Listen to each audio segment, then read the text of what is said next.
যোৱা কালিৰ পৰা এখন নতুন নাটক আৰম্ভ কৰা হৈছে। শ্যাম কানু মহন্ত উচ্চতম ন্যায়ালয়ত কেনেকৈ যাব পাৰে? কোনোবা উচ্চতম ন্যায়ালয়ত যাব খুজিলে তাক কোনেও ৰখাব নোৱাৰে, কাৰণ সমগ্ৰ বিশ্বৰ পৰাই আজিকালি ইণ্টাৰনেটৰ জৰিয়তে উচ্চতম ন্যায়ালয়ত কোনোবাই আবেদন কৰিব পাৰে। ন্যায় বিচৰাৰ অধিকাৰ সকলোৰে আছে। মই মুখ্যমন্ত্ৰী এগৰাকীয়ে কেনেকৈ মানুহক বাধা দি ৰাখিম যে আপোনালোক উচ্চতম ন্যায়ালয়ত নাযাব?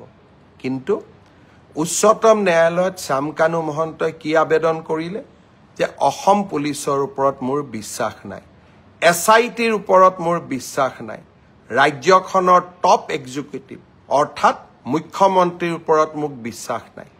মোক কাক লাগে? মোক CBIক লাগে। এই কথাখিনিয়ে যোৱা 5 দিন আগৰ পৰা কোনে কৈ আহিছে? অখিল গগৈ ডাঙৰীয়াই মোক লিখিতভাৱে জনাইছে যে অসম পুলিচৰ ওপৰত মোৰ আস্থা নাই, মুখ্যমন্ত্ৰীৰ ওপৰত মোৰ আস্থা নাই, CBIত এই তদন্ত দিব লাগে।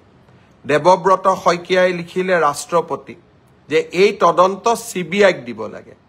আৰু এতিয়া শ্যাম কানু মহন্তই লিখিলে যে এই তদন্ত CBIক দিব লাগে। এয়া কাকতলীয়া সংযোগ নে এয়া এক প্ৰকাৰ ষড়যন্ত্ৰ তাক মই নাজানো, কিন্তু শ্যাম কানু মহন্ত, অখিল গগৈ, দেৱব্ৰত শইকীয়া কোনেও অসম পুলিচক বিশ্বাস নকৰে। কিন্তু এই অসম পুলিচেই আজি ছিংগাপুৰত হোৱা ঘটনা এটাকো আমি তদন্তৰ আওতালৈ আনি 4জনকৈ ব্যক্তিক আমি আজি জেলৰ হাজতত ৰাখিবলৈ সক্ষম হৈছোঁ।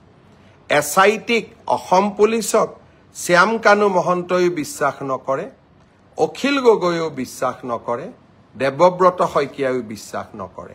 এয়া কাকতলীয়া সংযোগ নে আন কিবা, তাক সেয়া বিচাৰৰ দায়িত্ব আপোনালোকৰ।